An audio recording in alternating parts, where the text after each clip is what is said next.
Whispers beneath the lake. The first time Eleanor heard the whispers, she thought it was the wind. She had been sitting on the old dock, her legs dangling over the black water, when a low murmur rippled across the surface. It wasn't language, not exactly, but it carried rhythm, like words broken into sighs. She froze. The lake stretched endlessly under the moonlight, flat and motionless. The village behind her was silent, its windows glowing faintly with lamplight, no one stirring at this late hour. Yet the whispers pressed closer, curling against her skin, seeping into her ears. Her grandmother had warned her. Never go near the lake at night. The water remembers. The water keeps. But Eleanor was stubborn. The legends of people vanishing, fishermen, children, drifters, were just that, legends. Until the sound shaped itself into something too deliberate to ignore. It called her name. Eleanor. Her breath caught, her pulse quickened. The voice was faint but clear, rising from the dark water below. She leaned forward, gripping the edge of the dock, her reflection trembling on the surface. For a moment, nothing moved. Then, just beyond the reach of moonlight, a pale hand broke through the surface, dripping black water, reaching up toward her ankle. Eleanor jerked back, stumbling onto the wooden planks of the dock. The pale hand vanished beneath the water with a splash too quiet, too controlled, like it had chosen to retreat. Her chest heaved as she scrambled to her feet, eyes locked on the rippling surface. Then the water stilled. Silent again.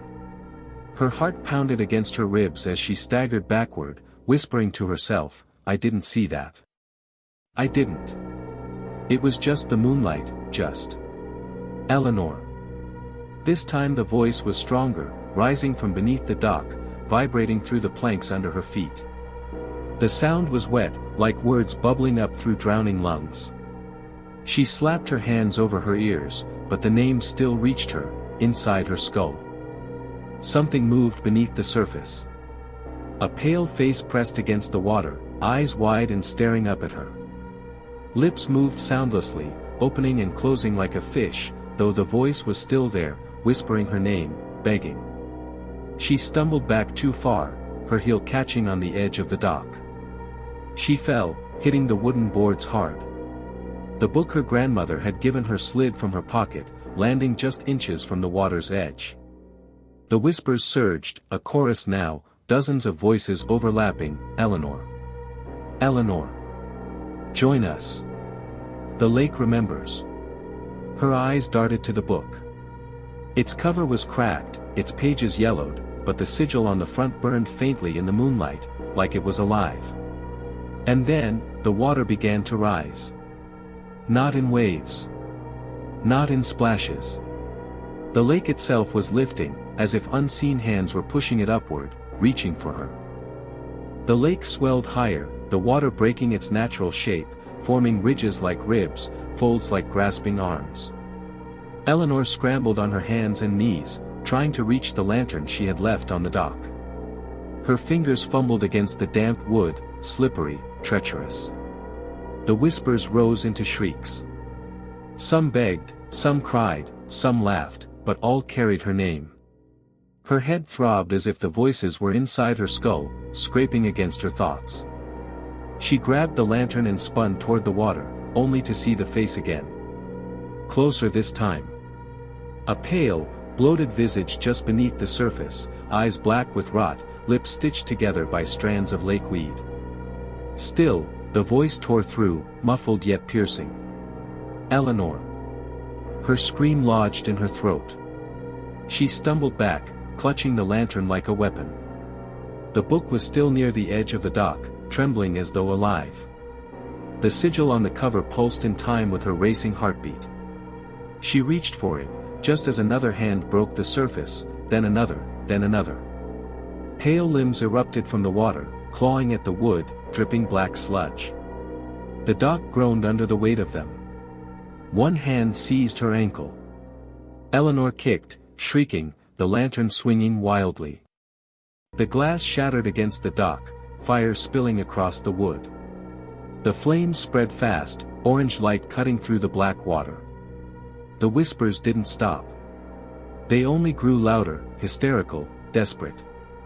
The pale faces didn't flinch from the fire. They welcomed it. The book snapped open on its own. Pages flipped violently until they stopped on a blank sheet.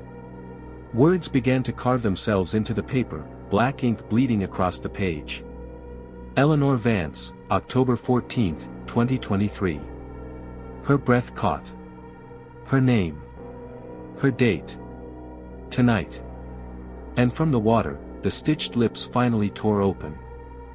The lake swelled higher, the water breaking its natural shape, forming ridges like ribs, folds like grasping arms. Eleanor scrambled on her hands and knees, trying to reach the lantern she had left on the dock. Her fingers fumbled against the damp wood, slippery, treacherous. The whispers rose into shrieks. Some begged, some cried, some laughed, but all carried her name. Her head throbbed as if the voices were inside her skull, scraping against her thoughts. She grabbed the lantern and spun toward the water, only to see the face again. Closer this time. A pale, bloated visage just beneath the surface, eyes black with rot, lips stitched together by strands of lake weed. Still, the voice tore through, muffled yet piercing. Eleanor. Her scream lodged in her throat. She stumbled back, clutching the lantern like a weapon. The book was still near the edge of the dock, trembling as though alive. The sigil on the cover pulsed in time with her racing heartbeat. She reached for it, just as another hand broke the surface, then another, then another. Pale limbs erupted from the water, clawing at the wood, dripping black sludge. The dock groaned under the weight of them. One hand seized her ankle. Eleanor kicked, shrieking, the lantern swinging wildly. The glass shattered against the dock, fire spilling across the wood. The flames spread fast, orange light cutting through the black water. The whispers didn't stop. They only grew louder, hysterical, desperate. The pale faces didn't flinch from the fire. They welcomed it. The book snapped open on its own. Pages flipped violently until they stopped on a blank sheet. Words began to carve themselves into the paper, black ink bleeding across the page. Eleanor Vance, October 14, 2023. Her breath caught. Her name. Her date. Tonight. And from the water, the stitched lips finally tore open. With one final pull, the lake claimed her. She vanished beneath the surface, swallowed whole. The water was not cold anymore. It burned. It seared her lungs as if she were breathing fire instead of drowning. The pale faces pressed close, their lips moving against her ears, their fingers brushing her cheeks like lovers.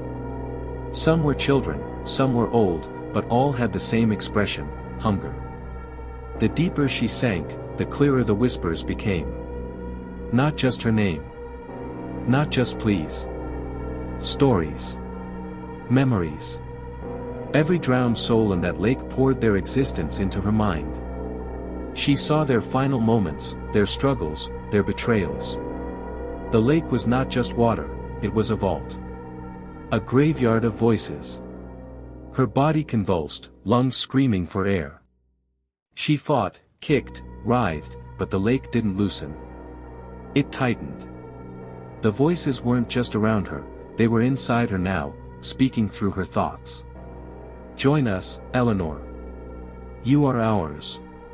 Above, the fire on the dock sputtered out, smoke curling into the night sky. The book snapped shut with a sound like thunder. The sigil glowed one last time before fading to ash. And the water fell still again. Perfectly still. The lake remembered. The lake kept, for 3 days, no one saw Eleanor. Her cottage on the edge of the village sat dark, the shutters closed, the chimney cold. The townsfolk whispered, but whispers in Blackwood were nothing new. They had learned long ago that silence was safer than questions. But Jonah couldn't ignore it. He was the only one who had ever cared for Eleanor since her parents' death. He had grown up beside her, played on the very same dock where she vanished, and he knew, deep in his bones, that something was wrong. On the fourth night, he went to the lake. The water was calm, too calm, a sheet of black glass under the moon. The dock stood half-burned, the planks charred and splintered, as though lightning had struck it. And there, lying just at the edge, was the book. Jonah crouched, his lantern swaying, shadows bending unnaturally across the dock. The leather was cracked, waterlogged, but still intact. He reached for it, hesitant, his fingertips grazing the wet surface. The book twitched. He froze. The air grew colder, the hairs on his neck rising. Slowly, he opened the cover. The pages rippled as if breathing. At first, they were blank. Then words bled through, black and wet, the ink dripping as though the letters were alive. Eleanor Vance, October 14, 2023. Jonah's chest tightened. His hand shook as he flipped to the next page. Another name began to carve itself into the parchment, the ink hissing as it burned into the page. Jonah Whitlock, October 17, 2023. The lantern flickered. His own reflection stared back at him from the water's surface, but it was wrong. His face was pale, bloated, water dripping from his hollow eyes. And behind him, in the black mirror of the lake, Eleanor's face appeared. Her lips moved slowly, unnaturally, and though no sound came from her, Jonah heard her whisper inside his skull. "Run." The book snapped shut in his hands. And the water rippled. Jonah staggered back, the book clutched in his trembling hands. His lantern slipped from his grip and shattered against the dock, the flame dying instantly. Darkness swallowed the lake, leaving only the pale light of the moon. The water churned violently now, slapping against the wooden posts, rising as though something vast was stirring beneath.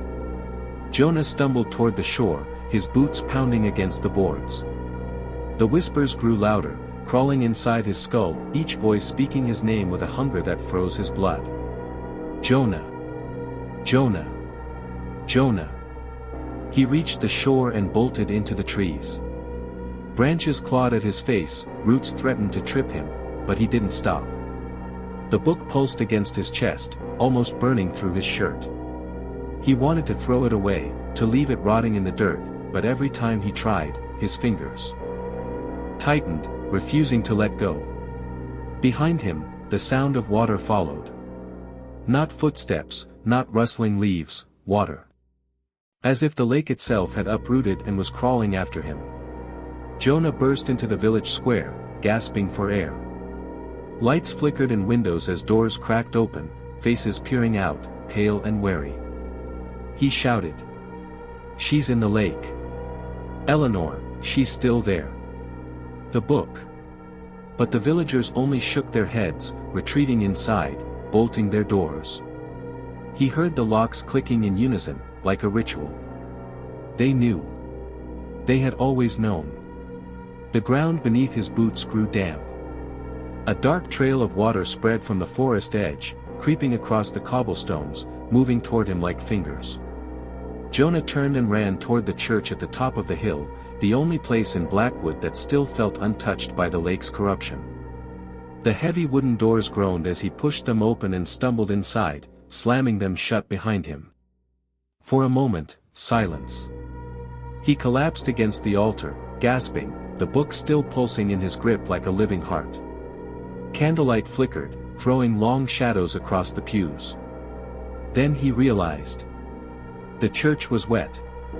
Dark water pooled between the stones, dripping steadily from the rafters, seeping through the very walls. Jonah's breath caught in his throat. Slowly, he looked down. The book had opened in his hands again, its pages turning on their own. And on the fresh parchment, his name was being carved deeper, letter by letter, as though engraved by an invisible hand. Jonah Whitlock, October 17, 2023. The whispers rose into a scream. Jonah stumbled backward, the book still pulsing in his hands like a living heart. The channels of water creeping from the lake surged faster, carrying whispers, faces, hands, souls of the villages lost, reaching for him. He ran, but the streets twisted unnaturally, houses elongating, shadows stretching like tendrils to block his path. The book's pages flipped violently, and names appeared, including his own. Each letter burned into the parchment, searing his vision. The whispers rose to a deafening chorus. Join us. Right. Remember. Jonah's legs gave way, he fell to the wet cobblestones. Dark water oozed into his shoes, cold and alive, crawling up his legs. The shadows thickened, solidifying into grotesque figures, faces of the missing, eyes hollow, mouths stitched, limbs twitching unnaturally. They reached for him, pressing, pulling, merging with the ink-dark water. He tried to scream, but the book tore itself from his grip and hovered in front of him, opening on its own. The sigil glowed brighter than the moon, and the lake responded, rising like a tide made of glass and shadow. The village seemed to warp around him, the earth bending toward the water's pull. Jonah felt his body being lifted, drawn toward the book as if invisible hands gripped every limb. Faces from the windows leaned forward, mouths whispering, "Your story begins, now." He reached out, desperate, trying to throw the book back into the lake, but it resisted, almost sentient, alive. The whispers became screams inside his skull, erasing thought, replacing it with a singular command, become the story. The water engulfed him, cold searing through his lungs, through his mind. He felt memories not his own flooding into him, the lives of the missing, their terror, their pleas, their betrayals. The book opened wide, pages flapping as if swallowing him, absorbing his very essence, his vision blurred. Moonlight, fire, shadows, all merged into ink-black oblivion. Eleanor's face appeared, smiling, hollow. Eyes staring into his soul, her lips moving soundlessly. "Welcome to the library." The village grew silent. The streets emptied. The lake lay still once more, calm, almost innocent. And the book rested on the edge of the dock, its leather cover pulsing faintly, waiting. A new name etched itself into the first page. Jonah Whitlock, October 17, 2023. The whispers faded, replaced by silence, patient and eternal. The little black book waited.